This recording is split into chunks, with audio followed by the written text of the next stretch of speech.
The boy woke up in the middle of the night. He was dizzy, and his first attempt to get up failed. The Sahara gently embraced his petite body, and his eyes met with the sky.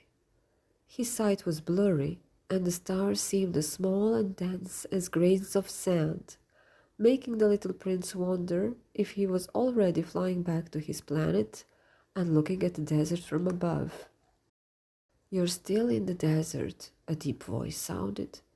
"But even the earth can be the sky if you know how to fly." "Who said that?" the little prince asked in disbelief. "We, the stars," they replied as one. "I never thought that the stars could speak," the boy remarked. "We never thought people could listen," the stars replied. "He's a child," one of them said. "Shouldn't children be the ones to differ the earth from the sky?" another one asked. "Only one human foot is enough to turn the heavens into the earth. Apart from looking down its nose at the ones who can't reach it, the sky is not so different from the earth," a third star piped up. The little prince stood on his feet. He was still dizzy, but his vision cleared enough for him to see the dark between the stars and distinguish one from another. They were mischievously blinking and giggling among themselves. He turned his gaze to the west, searching for his little planet. It was there, patiently waiting for his return. Although it looked a bit strange, the little prince thought. But he was different as well. He could not hear it from the racket the other stars were making. "Could you be quiet for a moment, please?" the boy asked politely. "I would like to speak with my star." The stars burst out laughing. "A humble wish," they mocked him, to silence the heavens so his voice could be heard. "People are insane, mark my words." I heard that the boy who didn't sleep well even yelled at the sun to stop shining so he could snooze. Realizing that he will not get his quiet moment, the boy continued walking. The poison obviously didn't work, so he decided to find a snake and ask her to bite him again.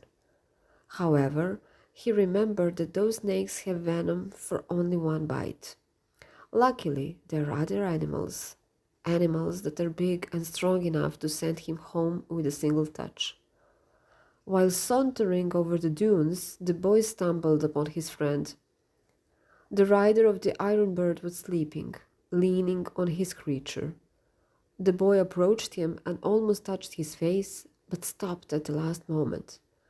The pale man needed a good rest before heading home. It isn't easy to ride such a big and strong iron bird.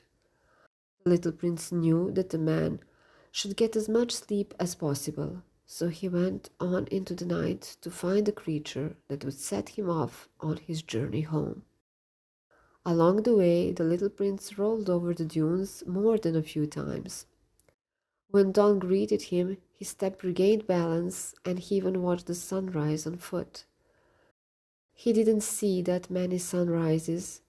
To the boy, it seemed like the sunset turned upside down.